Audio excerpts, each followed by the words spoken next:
এইটাও একটা প্র্যাকটিস হয়ে যাবে। তো বাচ্চ কাকে বলে? মানে বয়স তো স্যার। ইংরেজিতে আমরা এটাকে ভয়েস হিসেবে চিনি। আসলে ভয়েসটা কি? কর্মবাচ্য, কর্তৃবাচ্য, কর্মকর্তৃবাচ্য আছে। এটা তো বুঝছি, আসল জিনিসটা কি মিনিং আমি যেটা বললাম যে আমাদের বাচ্চা আমরা সবাই পড়ি, মুখস্থ করি, তারপর পরীক্ষা হলে আসলে পারি না। কেন পারি না? কারণ আমরা এর আসল জিনিসটা বোঝার চেষ্টা করি না। ওকে, জি স্যার। আমার আসল জিনিসটা কি আপনারা সহজ ভাষায় একটু বলেন, বইয়ের ভাষায় বলার দরকার নাই। ওই যে 3 Idiots এরকম বলে না, আহসান ভাষায়। হ্যাঁ, তো এবার সহজ ভাষায় বলেন, বইয়ের ভাষায় বলার দরকার নাই। বাক্যটা আসলে কি? বাচ্চ, সরি বাচ্চ।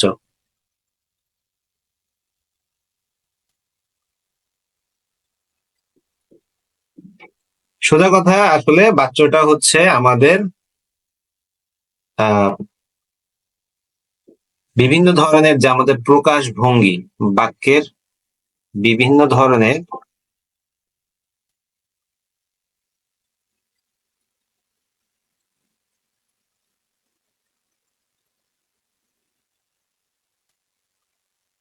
ধরনের প্রকাশ ভঙ্গি, ঠিক আছে? বিভিন্ন ধরনের প্রকাশ ভঙ্গি বলতে কি বুঝি আমরা? যেমন রহিম বই পড়ে। ওকে, রহিম কর্তৃক বই বই পড়া হয়। হ্যাঁ হয় বা হচ্ছে, ঠিক আছে? জি। এই যে আমি একটা বাক্য দুইভাবে লিখছি, দুটোটাই কিন্তু একই অর্থ প্রকাশ করতেছে।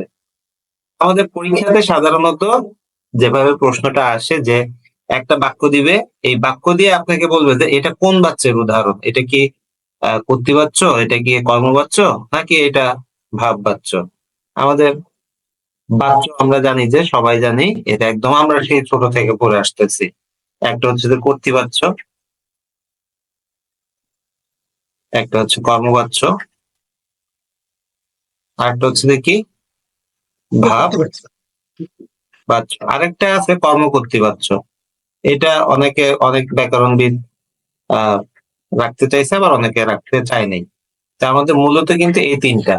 ওকে, আরেকটা হচ্ছে কর্মকর্তৃবাচ্য, এটা অনেকে রাখতে চাইছে, অনেকে রাখতে চায় না। শহীদুল্লাহ ভাই এরকম অনেকে ইয়ে করে দিয়েছে। তো আমাদের এই বাচ্চার যে আসল জিনিস হচ্ছে যে আমরা একটা বাক্যের বিভিন্ন ধরনের প্রকাশভঙ্গি, একটা বাক্য আমরা অনেকভাবে কথাটা বলতে পারি।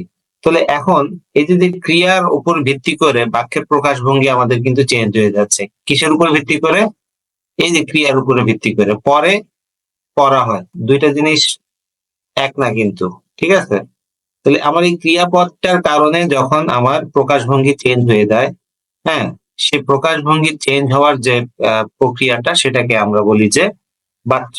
এখন কিভাবে হয়? শুধু ক্রিয়াপদের কারণ, ক্রিয়ার পরিবর্তন কিসের কারণে হয়? কখনো কখনো কর্তার কারণে হয়, কখনো কখনো কর্মের কারণে হয়, কখনো কখনো কি অন্য একটা কারণ হয়। তাহলে এই যে জিনিসগুলো, সেটাই হচ্ছে আমাদের বাচ্য। তো আমরা, আমি পরিচয় আমার দিয়ে নিলাম। আমি মেহেদী হাসান, বিসিএস সাধারণ শিক্ষাতে আছি, বান্দরবান সরকারি কলেজে কর্মরত আছি, এটা আপনারা সবাই জানেন। তারপর আরেকবার পরিচয় দিয়ে নিলাম। ওকে, তো আসলে পরিচয় দেওয়াটা একটু দরকার আছে, কারণ হচ্ছে সেলফ ব্র্যান্ডিং বলে একটা কথা আছে। আপনি যে একজন বিসিএস ক্যাডার হতে চাচ্ছেন, এখানে আপনার অন্যতম একটা লক্ষ্য উদ্দেশ্য কি? বেতন বা অন্য কিছু না, আপনার একটা পরিচয় তৈরি হওয়া, তাই না? আপনি একটু চিন্তা করবেন, পড়তে পড়তে যখন আপনার খুব টায়ার্ড লাগবে, পড়তে পড়তে আপনি যখন খুব ক্লান্ত হয়ে যাবেন, মনে হবে যে না আর হচ্ছে না, পারতেছি না, জাস্ট একটু মনে মনে চিন্তা করবেন যে এই যে যখন আপনার নামের শেষে একটা পদবিতে বিসিএস একটা আসবে, ঠিক আছে, তখন আপনাকে সমাজে কিন্তু সবাই আলাদাভাবে মূল্যায়ন করবে।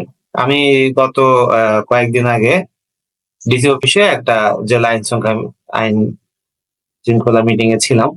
সে মিটিং এ এক বুয়েটের এক ম্যাজিস্ট্রেট, মানে সে বুয়েট থেকে পড়ালেখা করছে, আরো কি মেকানিক্যাল ইঞ্জিনিয়ারিং এ পড়ালেখা করছে।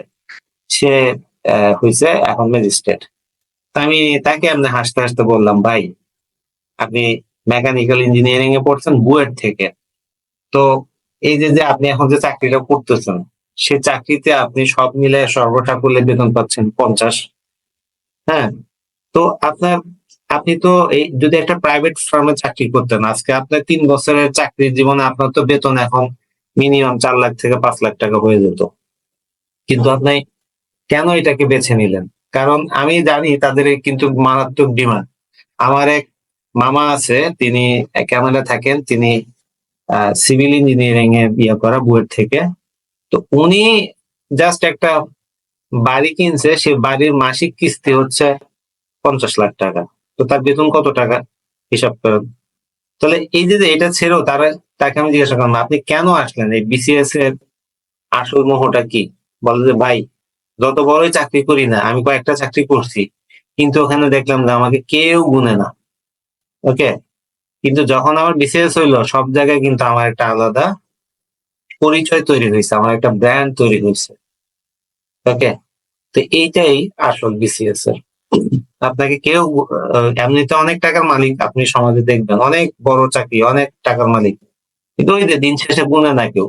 কিন্তু আপনি একবার বিসিএস ক্যাডার হইতে পারলে আপনাকে কিন্তু সমাজে আপনাকে আলাদা একটা অবস্থান তৈরি হবে, আপনাকে আলাদাভাবে একটা মানুষ মূল্যায়ন করবে, আপনার ফ্যামিলিতে, সব জায়গায়। তাই যে এই একটা ইয়াকে টার্গেটে রেখে আপনি পড়ুন, ইনশাল্লাহ আল্লাহ আপনাকে একটা ভালো ইয়েতে নিবে। আপনারা যারা এখানে ক্লাস করতেছেন, আপনারা নিয়মিত ক্লাস করতেছেন, ইনশাল্লাহ আপনাদের হবে। মনের ভিতরে সবসময় একটা জিনিস ইয়ে রাখবে যে আমার হবে হবে। ওকে, তাহলে আমরা এখানে 3টা বাক্য দেখতে পাচ্ছি। সুমিত এদের দেখতে পাবে না, সুমিত কর্তৃক এরা দৃষ্ট হবে না, সুমিতের দেওয়া হলো না। তো আমাদের এখানে একই বাক্য, একটা এই বাক্যতে আমরা দেখতে পাচ্ছি যে প্রথমে যে বাক্যটা আছে, সুমিত এদের দেখতে পাবে না, এখানে এই বাক্যটাতে আমার কি কর্তা হিসেবে সুমিত আছে, সুমিতের প্রাধান্য, মানে কে দেখতে পাবে না, সুমিত দেখতে পাবে না। তাহলে আমার দেখা যাচ্ছে যে এখানে আমার সাবজেক্ট, এই সুমিত হচ্ছে সাবজেক্ট, আর আমার যে ভাগ দেখতে পাবে না, ঠিক আছে, সে ডুয়ারটা কিন্তু সুমিত নিজেই। ওকে, এরপরে দেখেন যে দ্বিতীয় বাক্যে কি হয়েছে, আমার সুমিত কর্তৃক এরা দৃষ্ট হবে না। এই যে হবে না, কি হবে না, দৃষ্ট হবে না। আমি যখন এই যে যে কর্মপদ, আমি বাক্যের একটা কর্মপদকে কিভাবে বের করব? কর্মপদ কি কি, বা কাকে, কি বা কাকে, কাকে প্রশ্ন করব, কি কি বা বা কাকে দিয়ে? ক্রিয়াকে প্রশ্ন করে। ভেরি গুড, কি বা কাকে দিয়ে আমি যখন ক্রিয়াকে প্রশ্ন করব, তখন আমার কি কর্মপদ বের হবে। যেমন আমি সুমিত কর্তৃক এরা দৃষ্ট হবে না, কি হবে না, দৃষ্ট হবে না, তাহলে আমি এখানে কর্মপদ পাচ্ছি। তাহলে এরকম কর্মপদ পাওয়া গেলে তখন যেই কর্মপদের প্রাধান্য হয়, তখন সেটাকে বলা হয় কি, কি বাচ্য, কর্মবাচ্য। আবার দেখেন এখানে সুমিতের যাওয়া হলো না, সুমিতের যাওয়া হলো না। এখানে আমার তৃতীয় বাক্যে আমার আসল জিনিস কিন্তু এই কর্মপদ তো নাই এখানে, আবার যাওয়া হলো না, মানে আমার এখানে সুমিত গেল না নাকি অন্য কেউ গেল না বা অন্য কারো যাওয়া হলো না, এটা আমার বিবেচনা। আমার আসল জিনিসটা হয়ে গেছে কি, যাওয়া হলো না। তাহলে এই যে যে ক্রিয়ার প্রাধান্যটা আমার যেখানে আমি পাচ্ছি, তখন সেটা হয়ে যাবে আমার ভাববাচ্য। ওকে, আর যখন আমার কর্তা প্রাধান্য হবে, তখন সেটা হবে কি, দেখতে কর্তৃবাচ্য। পাচ্ছি, আর যখন আমার কর্মপদের প্রাধান্য হবে, তখন সেটা হবে কি, কর্মবাচ্য, কর্মবাচ্য। কর্মবাচ্য।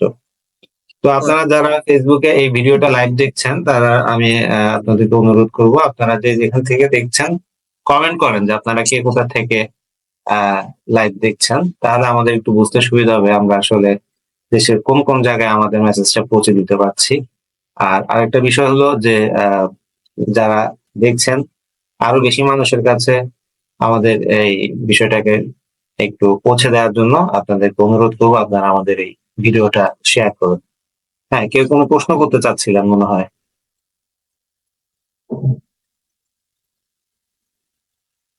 কার কোনো প্রশ্ন আছে এতটুকুর ভিতরে?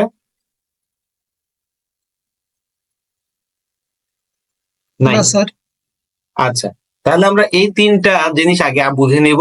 আরেকটা যেটা আছে কর্মকর্তৃবাচ্য, সেই কর্মকর্তৃবাচ্যটা আমরা সবার শেষে বুঝবো। আগে যদি আমরা কর্মকর্তৃবাচ্য নিয়ে আলোচনা করতে দিই তাহলে আমাদের কনফিউশন তৈরি হতে পারে। তাহলে আমরা এখানে কয় ধরনের বাচ্য দেখলাম? একটা হলো কর্তৃবাচ্য, একটা হচ্ছে কর্মবাচ্য, আর একটা হচ্ছে আমার ভাববাচ্য। কর্তৃবাচ্যে ক্রিয়া কাকে অনুসরণ করে? কর্তাকে। ঠিক আছে, যখনই কর্তা আমার ডুয়ার হবে, সাবজেক্ট যখন ডুয়ার হবে তখন হবে আমার কর্তৃবাচ্য, বা আমরা ইংলিশে যেটাকে বলি অ্যাক্টিভ ভয়েস।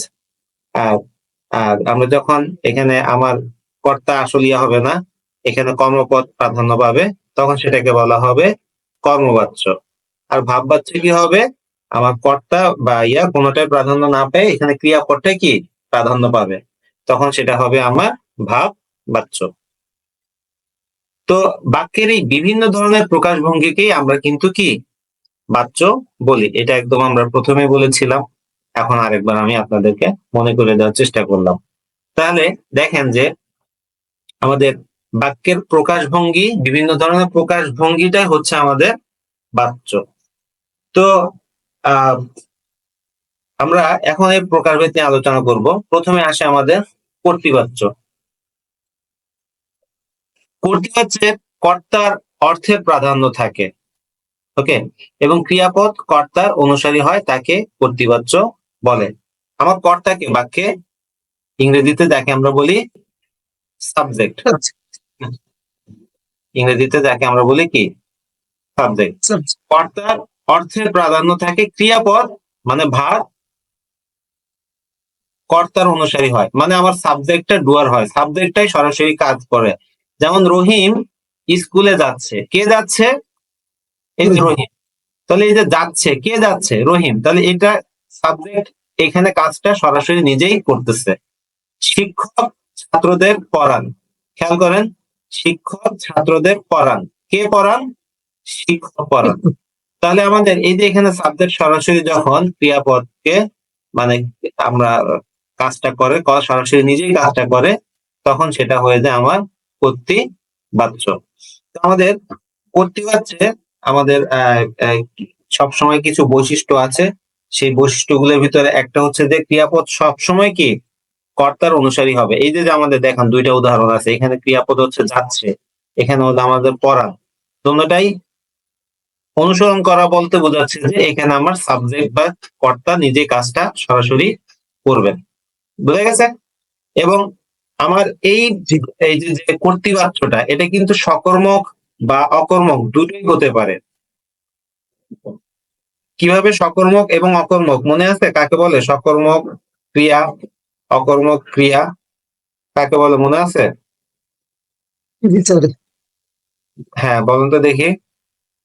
যে ক্রিয়ার কর্ম থাকে, হ্যাঁ, সেটা যে ক্রিয়া সকর্মক। কর্ম থাকে যে ক্রিয়ার কর্ম হ্যাঁ, থাকেন তখন সেটা হয়ে যাবে সকর্মক। আবার যদি না থাকে তাহলে হয়ে যাবে অকর্মক। যেমন শিক্ষক ছাত্রদের পড়াচ্ছেন, শিক্ষক পড়ান, এটা আমি বাক্যটা এভাবে বলতে পারতাম, তাহলে এটা হয়ে যেত অকর্মক। বা শিক্ষক ঘুমাচ্ছেন, তাহলে ওইটাও কি অকর্মক হয়ে যেত। আবার শিক্ষক বই পড়ান, শিক্ষক আমাদের পড়ান, তাহলে এটা হয়ে যাচ্ছে আমার সকর্মক।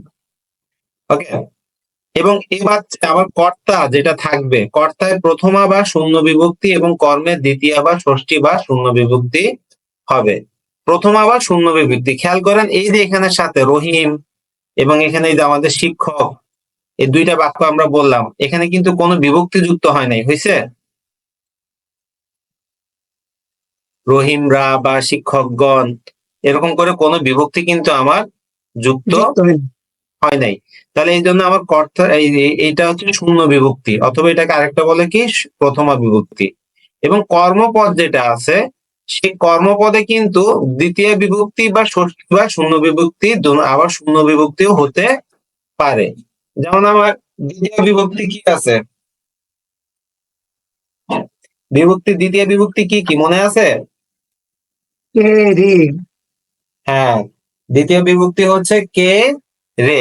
এই যে দেখেন এখানে আমরা যদি আমরা ছাত্রদের না লিখে আমি যদি ছাত্রকে লিখতাম, তাহলে দ্বিতীয় বিভক্তি হইতো স্যার। কে বিভক্ত হতো না? আবার ষষ্ঠী বিভক্তি কি আছে? রয়ের। হ্যাঁ, র এবং এর। তাহলে এই যে আমার এই যে ছাত্রদের, এর আসছে না এখানে আমার, তাহলে এখানে ষষ্ঠী বিভক্তি আমি দেখতে পাচ্ছি। ওকে, আবার যদি আমি শূন্য বিভক্তি দিতাম, যেমন শিক্ষক ছাত্র পড়ান, আমি যদি বলতাম শিক্ষক ছাত্র পড়ান। ছাত্র পড়ান, তাহলে এই যে কর্মপদের সাথে আমার কোনো বিভক্তি আসছে? আসে নাই। তাহলে দেখা যাচ্ছে যে আমার কিন্তু কর্তা সবসময় বিভক্তি শূন্য থাকবে বা শূন্য বিভক্তি হবে, কিন্তু কর্মপদে এটা সকর্মক হতে পারে, অকর্মক হতে পারে, এবং এই কর্মপদের সাথে আমাদের সাধারণত দ্বিতীয়, ষষ্ঠী অথবা শূন্য বিভক্তি যুক্ত হবে, এবং এখানে এই সাবজেক্ট আমার সবসময় কি হবে? ডুয়ার হবে। আচ্ছা, এখানে সবসময় যে আমাদের আরেকটা জিনিস মাথায় রাখতে হবে, অনেকে একটু ভুল করে, যে মনে করে যে সাবজেক্ট বুঝি সবসময় কোনো ব্যক্তিবাচকই হতে হবে। আমার কিন্তু ব্যক্তিবাচক না, এটা কোনো বস্তুবাচক কিছু হতে পারে। যেমন আম, আহ, কি বাতাস বইছে, ঠিক আছে? অথবা আমি যদি বললাম যে আম, আহ, শীত জেগে বসেছে, শীত জেগে বসেছে, খেয়াল করেন, শীত জেগে বসেছে, এই বাক্যটাতে এই যে কর্তা কে বসেছে? শীত বসেছে। তাহলে আমি এই যে এভাবে শীত সরাসরি কাজটা করতেছে, তো শীত একটা বস্তুবাচক বা ইয়া আছে, তো তাহলে এটাও আমার কি হতে পারে? কর্তৃবাচ্য হতে পারে। শুধু যে এখানে ব্যক্তিবাচক কোনো সাবজেক্ট হবে এমন না, এখানে আমার কোনো বস্তুবাচক কেউ হতে পারে বা অজীব বিশেষ্য হতে পারে। ওকে, যেমন শীতে আরেকটা জিনিস বলি, যেমন মনে করেন যে শীতে গাঁদা ফুল ফোটে, শীতে গাঁদা ফুল ফোটে। তাহলে এই যে এখানে আমাদের হচ্ছে আমার সাবজেক্ট কোনটা? এই যে গাঁদা ফুল। হ্যাঁ, গাঁদা ফুল ফোটে। এইভাবে করে আমার কর্তৃবাচ্য হতে পারে। যখন আমরা দেখবো যে আমি সহজ ভাষায় এতটুকু মনে রাখতে পারি যে যখন আমার সাবজেক্টটা কাজ এবং ক্রিয়া, মানে সাবজেক্ট যখন যে ভার্বটা থাকবে সে ভার্বটাকে সরাসরি নিজে সম্পাদন করবে, তখন সেটা ডেফিনেটলি হয়ে যাবে কোন বাচ্য? কর্তৃবাচ্য। এরপরে আমরা দেখবো কর্মবাচ্য। কর্মবাচ্য আমরা তো কর্ম কাকে বলে এটা আলোচনা করেছি, তাই না? তো কর্ম হচ্ছে যে যে বাচ্চা কর্মের সাথে ক্রিয়ার সম্বন্ধ প্রধানভাবে প্রকাশিত হয় তাকে কর্মবাচ্য বলে। যেমন খেয়াল করেন, চোরটা ধরা পড়েছে। তাহলে এখানে আমার এখানে যদিও সাবজেক্ট চোর, কিন্তু একে কিন্তু ধরা পড়ছে, এখানে কিন্তু ধরা পড়ছে কে? তার হাতে ধরা পড়ছে, এটা কিন্তু বলে নাই। চোরটা নিজে ধরা পড়ে নাই, নিজে নিজে ধরা দিছে। যদি ধরা দিয়েছে বলতাম তাহলে হয়তো একটা কথা, কিন্তু ধরা যেহেতু পড়েছে মানে অন্য কেউ চোরটাকে ধরেছে। কেউ একজন ধরছেন। জি স্যার। হ্যাঁ, কেউ একজন তাকে ধরছে, এই ফলে আমার এই কাজটা এখানে হয়েছে। তাহলে আমার এখানে সাবজেক্ট কিন্তু সরাসরি ডুয়ার না। তাহলে এরকম যখন হয় তাহলে এখানে আমি হলে তখন সেটা আমার হয়ে যাচ্ছে কর্মবাচ্য। এবং কর্মবাচ্য অবশ্যই কিন্তু আমার ক্রিয়াকে যখন আমি প্রশ্ন করব কি বা কে দিয়ে, তখন আমি কর্মপদ পাবো। কি পড়েছে? ধরা পড়েছে, ঠিক আছে? আবার শিকারী কর্তৃক সিংহ নিহত হয়েছে। কি নিহত হয়েছে? ওকে, আমি আমি যদি প্রশ্ন করি কি নিহত হয়েছে, তাহলে সিংহ নিহত হয়েছে, বা শুধু হয়েছে কি যদি আমি প্রশ্ন করি সিংহ কি হয়েছে? নিহত হয়েছে। তাহলে এভাবে আমার কর্মপদ কিন্তু থাকছে। তাহলে এভাবে কর্মপদ থাকবে, এবং কর্মপদ এখানে দেখা যাচ্ছে যে শিকারী কর্তৃক সিংহ নিহত হয়েছে। আমার আসল বাক্য কিন্তু কি? সিংহ নিহত হয়েছে। এখন এই সিংহ তো নিজে নিজে নিহত হয় নাই, অন্য কেউ নিহত তাকে করেছে। তাহলে কে করেছে? শিকারী। এটা কিন্তু এখানে আমার বলা হয় নাই। তাহলে এখানে আমার এই সাবজেক্টটা এই ভার্বের ডুয়ার নয়। ওকে, কিন্তু এখানে আমার নিহত হয়েছে, এটা আমার মূল আলোচ্য হয়ে গেছে। নিহত হয়েছে না আহত হয়েছে সেটাই আলাদা আলোচ্য হয়ে গেছে, এই কারণে এটা হয়ে যাবে আমার কর্মবাচ্য। সোজা কথা, আমি যখন কর্মপদ আমার আহ, এই ক্রিয়াকে অনুসরণ করবে, কর্মপদ যখন ক্রিয়ার সাথে যখন কর্মপদের সম্বন্ধটাই আসল হিসেবে বিবেচিত হবে, বা আমরা আরো যদি বলতে পারি যে এখানে সাবজেক্ট যখন ডুয়ার হবে না, তখন সেটা হয়ে যাবে আমার কর্মবাচ্য। তো এখানে আমরা একটু খেয়াল করি, এ বাচ্চা কর্মে প্রথমা, কর্তায় তৃতীয় বিভক্তি এবং দ্বারা দিয়ে কর্তৃক অনুসর্গ ব্যবহার এবং ক্রিয়াপদের কর্মের অনুসারী হয়। তাহলে ক্রিয়াপদ কর্মের অনুসারী হয়, এটা তো আমরা বুঝছি। তো কর্মে প্রথমা, প্রথমা মানে কি? শূন্য বিভক্তি। এই যে ধরা পড়েছে, নিহত হয়েছে, এখানে আমার কোনো বিভক্তি আছে? নিহত, ধরা, এখানে কোনো আমার বিভক্তি নাই। ওকে, তাহলে এটা আমার কি ইয়ে হয়েছে। তাহলে আবার আরেকটা, যে আমরা যদি বলি যে আরেকটা উদাহরণ দিয়ে বলি, যেভাবে যে রবীন্দ্রনাথ কর্তৃক গীতাঞ্জলি লিখিত হয়েছে, রবীন্দ্রনাথ কর্তৃক গীতাঞ্জলি লিখিত হয়েছে। তাহলে গীতাঞ্জলি লিখিত হয়েছে মূলই এটা স্যার। আসল জিনিস হচ্ছে আমার গীতাঞ্জলি লিখিত হয়েছে। লিখিত গীতাঞ্জলি, হয়েছে, জি। এটা গীতাঞ্জলিটা লিখছে কে? লিখিত হয়েছে মূলত রবীন্দ্রনাথ দ্বারা। কিন্তু এখানে জি বাক্যে স্যার, আমার দেখা যাচ্ছে যে কি হয়েছে, গীতাঞ্জলি কি হয়েছে? লিখিত লিখিত হয়েছে। হয়েছে।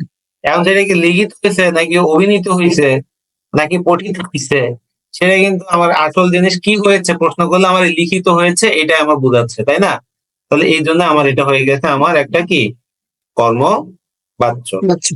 তো আমার কখনো কখনো কর্মে আবার দ্বিতীয় বিভক্তিও বসতে পারে। যেমন পুলিশ কর্তৃক ডাকাত ধৃত হয়েছে, তাহলে এই যে কর্তৃক অনুসর্গ ব্যবহারটা হয়েছে আমার, তাই না? আবার দেখেন আমাদের বিদ্যান, বিদ্যান সকলের দ্বারা সমাদৃত, বা বিসিএস ক্যাডার সকলের দ্বারা কি পাত্তাকৃত। হ্যাঁ, মানে তাহলে এই দেখেন দেখেন দ্বারা দিয়ে কর্তৃক এগুলো আমার কিন্তু চলে আসতেছে, এরকম অনুসর্গের ব্যবহার কিন্তু হচ্ছে।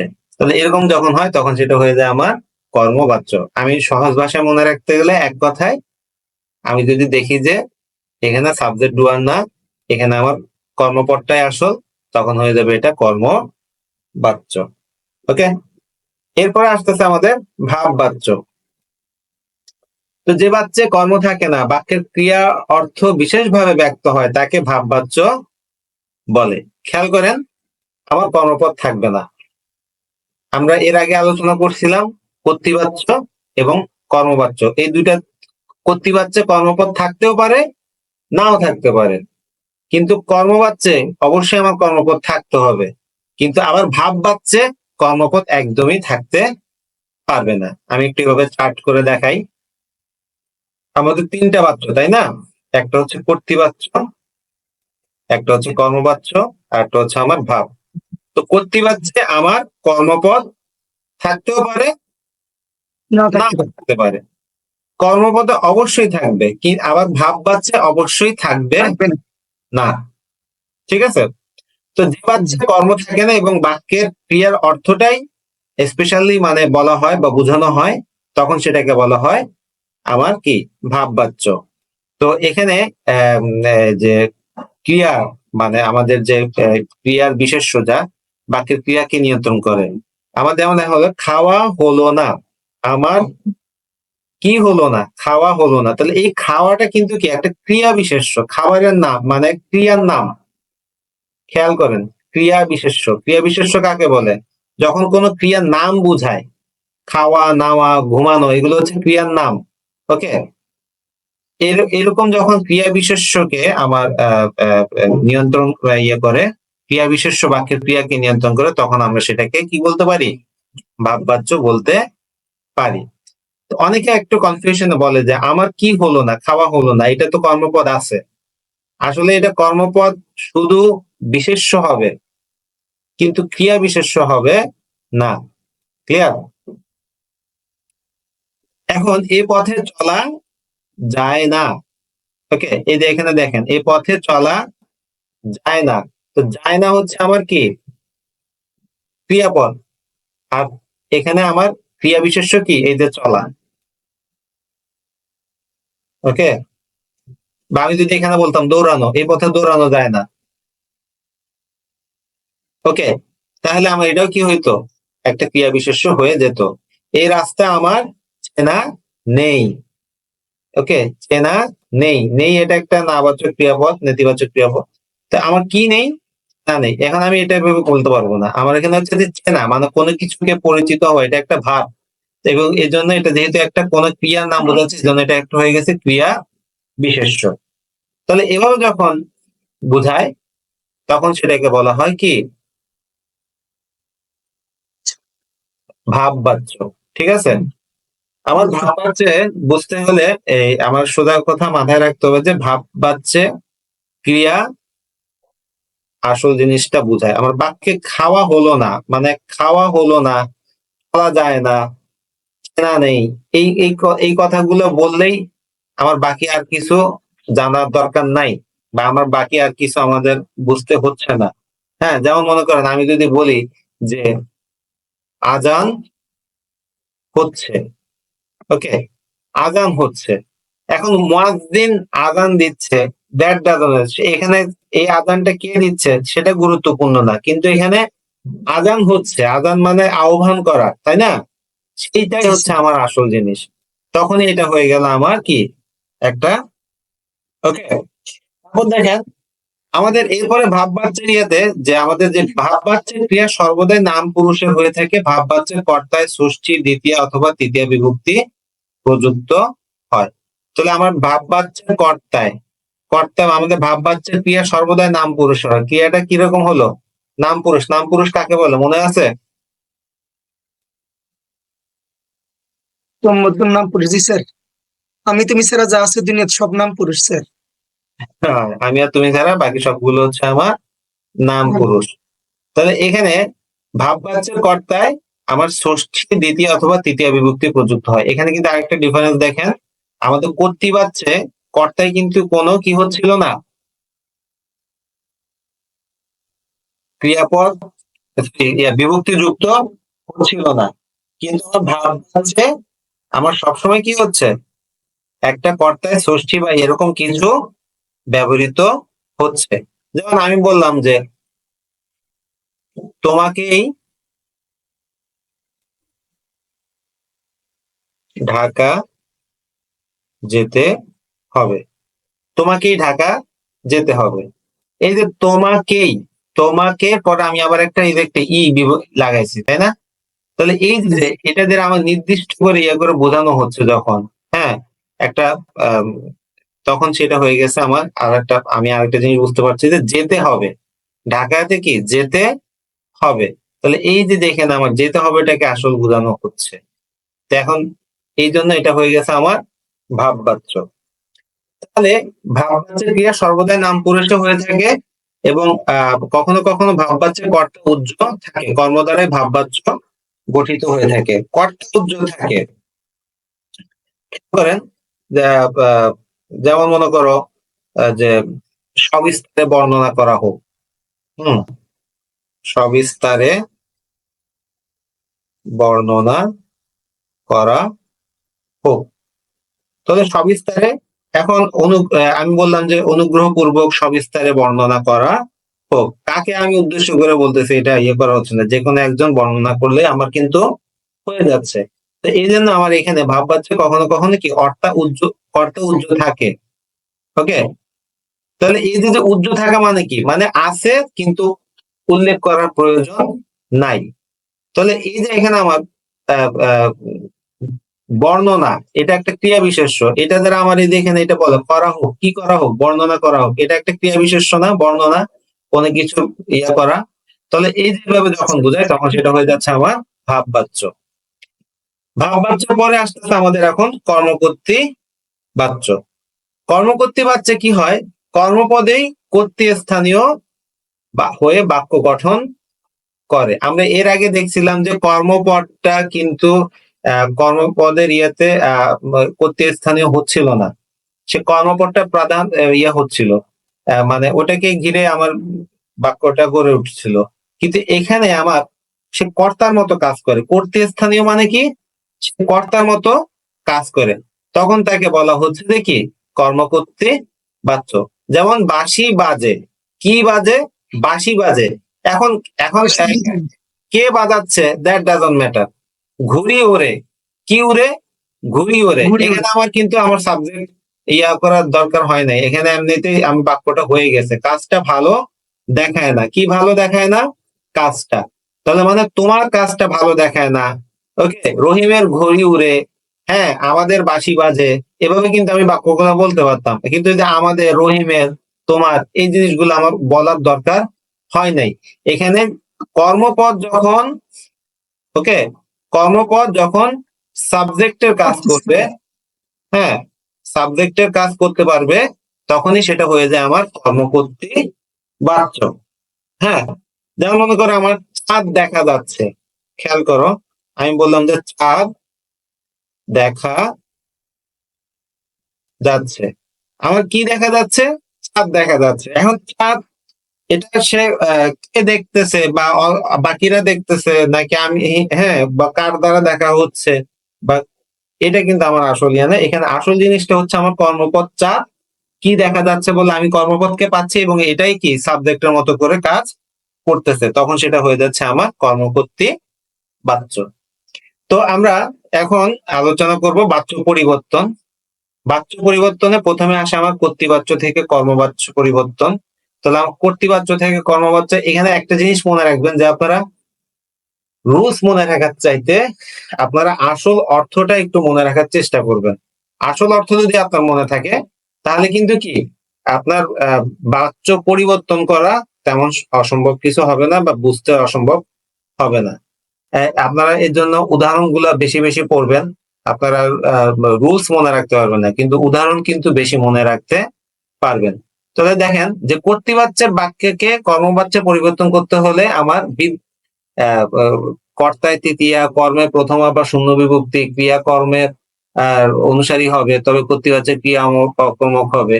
বাস এত কিছু ব্লা ব্লা ব্লা, এগুলো যদি আমরা মনে না রাখতে পারি, অন্যভাবে আমি মনে রাখি। আমি একটা উদাহরণ দিয়ে দেখাই, যেমন বিদ্যানকে সকলেই আদর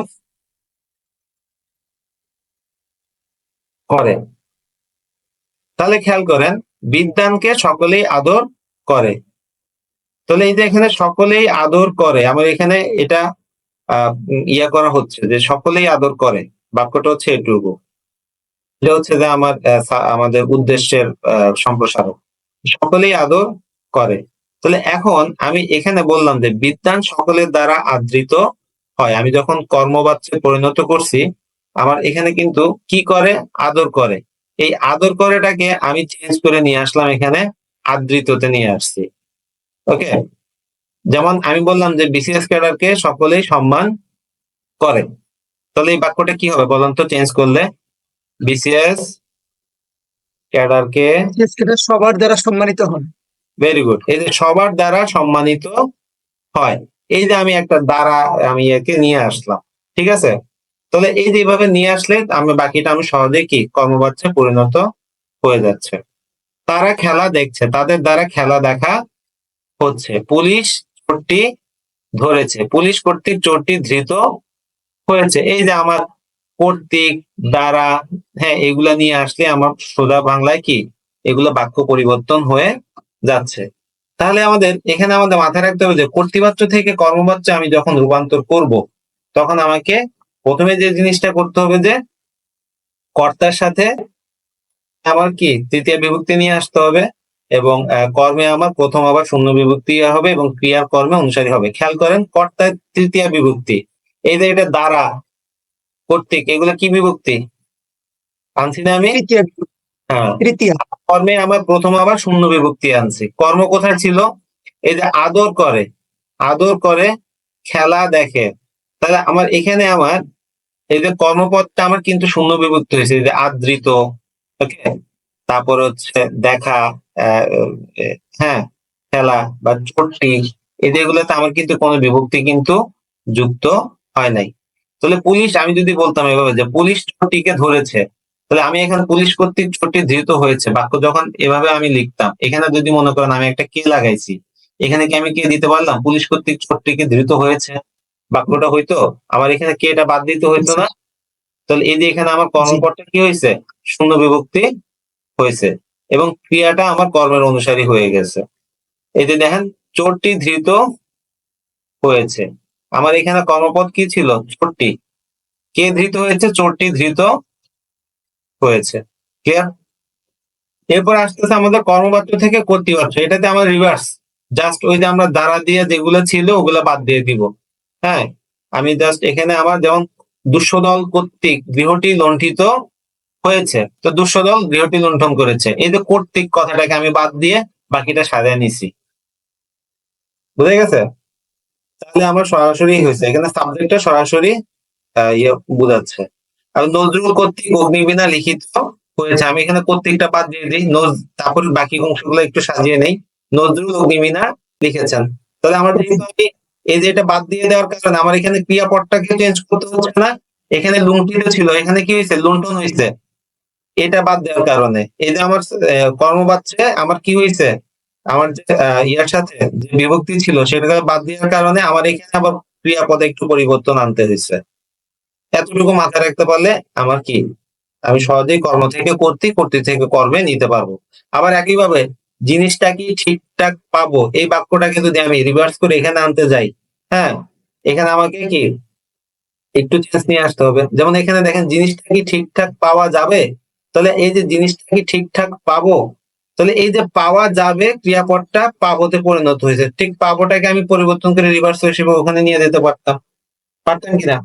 তো এই হচ্ছে আমাদের কর্মবাচ্য থেকে কর্তৃবাচ্যে পরিণত হওয়ার নিয়ম। তাহলে আমি একটা বাক্য দিয়ে এখন দেখি, আপনারা করেন তো। আমাদের কর্মবাচ্য থেকে কর্তৃবাচ্য নেওয়ার জন্য আমাদের কঠোর পরিশ্রম করতে হবে।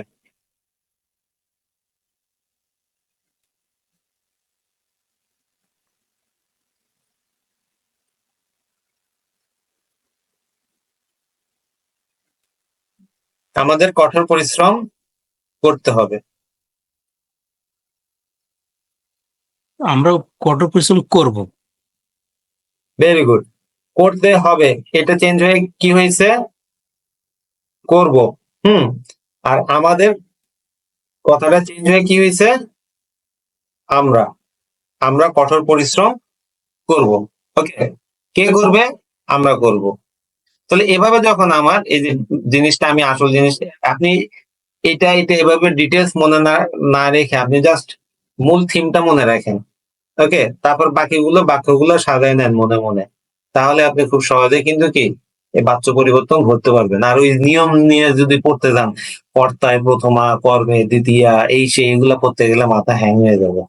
ওকে, আপনি আগে মূল জিনিসটা বুঝে ফেলেন, তারপর আপনি নিজেই ব্যাখ্যা করতে পারবেন। দেখেন আমার এখানে আমি যখন এই যে আমাদেরটা কি হয়ে গেছে, আমরা হয়ে গেছি, করতে হবেটা কি হয়ে গেছে, করবো হয়ে গেছে, জাস্ট শেষ, অ্যাজ সিম্পল অ্যাজ ইট। তা এরপরে আসতেছে আমাদের যে কর্তৃবাচ্য থেকে ভাববাচ্য। কর্তৃবাচ্য থেকে ভাববাচ্য, সরি এখানে একটু ফন্ট ভেঙে গেছে। যে কর্তৃবাচ্য থেকে ভাববাচ্য, নিয়ম হচ্ছে যে কর্তৃবাচ্যের বাক্যকে ভাববাচ্যে পরিবর্তিত করতে হলে কর্তায় ষষ্ঠী বা দ্বিতীয় বিভক্তি হবে। কর্তায় ষষ্ঠী অথবা দ্বিতীয় বিভক্তি। খেয়াল করেন যে আমি যখন কর্তৃবাচ্য তুমি ঢাকা যাবে, ওকে, তাহলে আমার এখানে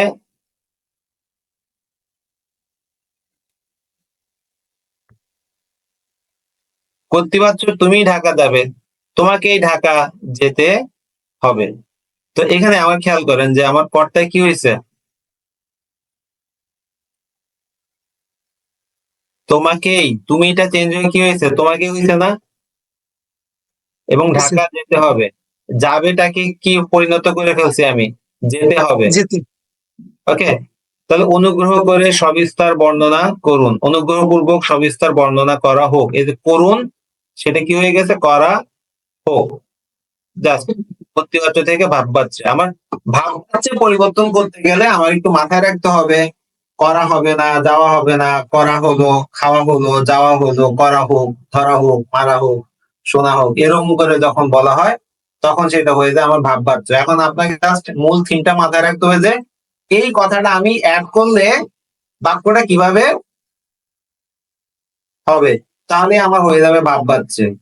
ওকে, তাহলে আমি যদি বলি আপনি বই পড়ুন, এটাকে আমি যদি ভাব বাচ্যে রূপান্তর করতে যাই তাহলে কি হবে? আপনার বই পড়া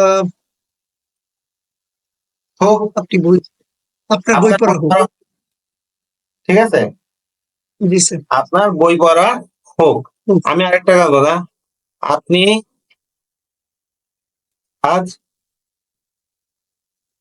করেননি, আপনি কাজ করেননি, এটা ভাব বাচ্যের। আপনার কাজ করা হয়নি। আপনার কাজটা করা হয়নি, এই তো, বা আপনার কাজ করা হয়নি। ওকে, তাহলে এই যে আমরা ধরে বলতে পারছি জাস্ট আমার করা হোক, ধরা হোক, করা যাবে না, বলা যাবে না। আমরা একটা কবিতা আছে আমার রফিক আজাদের, বলা যাবে না, করা যাবে না, বলা যাবে না, ধরা যাবে না, কি যেন একটা, এই, বলা যাবে না, ধরা যাবে না, এ- আমার লাইনটা, এর জন্য কি কিনলাম শালার এমন স্বাধীনতা।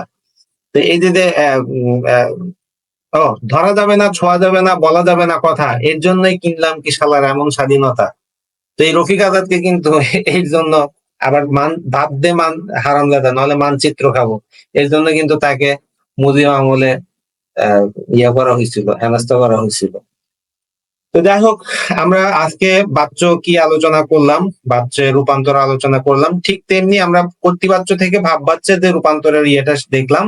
ভাব বাচ্য থেকে কর্তৃবাচ্য রূপান্তর করতে গেলে ঠিক ওই যে আহ করা হবে না, যাওয়া হবে না, ধরা হবে না, এটাকে আমরা কি করবেন, ধরবেন, যাবেন, এভাবে পরিণত করে নিব, তাহলে আমার ভাব বাচ্চে হয়ে যাবে। যেমন একটা আমি স্লাইডটা রেডি করতে পারিনি একটু সময়ের অভাবে। আমি যদি বলি যে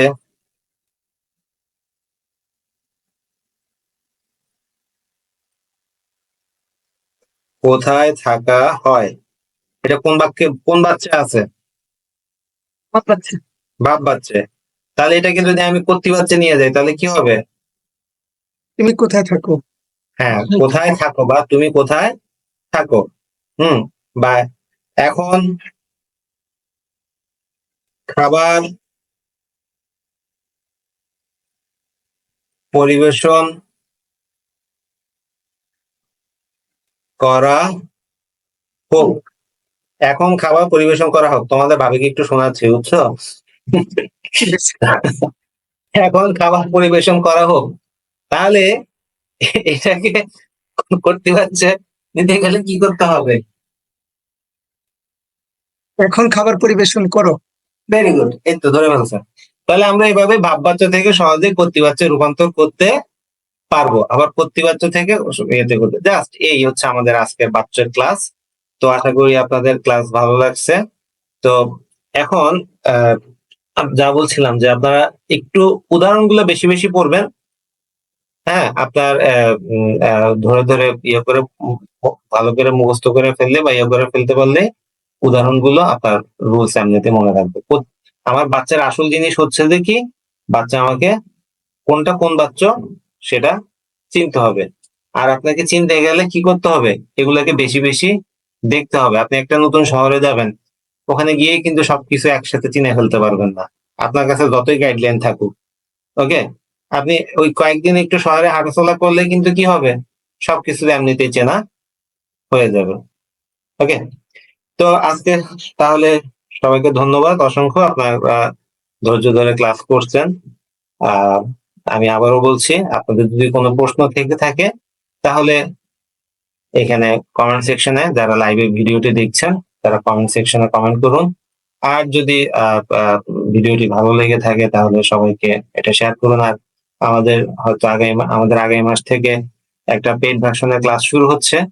তো আপনারা যদি পেইড ভার্সনের ইয়েতে ভর্তি হয়ে যান তাহলে ইনশাল্লাহ আপনাদের একটা ভালো এক্সপিরিয়েন্স হবে। আমরা সেই জিনিসটা শুরু করতে পারি। আর সবচেয়ে বড় জিনিস হচ্ছে যে লেগে থাকার বিষয়টা, এবং সবচেয়ে বড় জিনিস হচ্ছে যে প্রফেশনাল যারা সফল তারাই আপনাকে এখানে গাইডলাইন দিবে। হ্যাঁ, তো সেই হিসেবে আপনারা একটা প্রফেশনাল এখানে পাবেন, কারণ যারা সফল হয়েছে তারা কিন্তু আপনাকে সাফল্যের রাস্তাটা দেখাতে পারবে। যারা সফল হয়নি নিজেরাই, তারা কিন্তু আপনাকে সাফল্যের রাস্তা দেখাতে পারবে না। সেই বিষয়টা একটু বিবেচনা করে রাখবেন, এবং উপদেশ সবসময় তাদের কাছ থেকে নিবেন যারা আপনি যে জায়গায় যেতে চাইছেন সেই জায়গায় তারা অলরেডি পৌঁছেছে, তাদের কাছ থেকে উপদেশ নিবেন। যারা সেখানে পৌঁছাতে পারেনি তাদের কাছ থেকে উপদেশ নিবেন না। তো সবাই ভালো থাকবেন। আল্লাহ হাফেজ।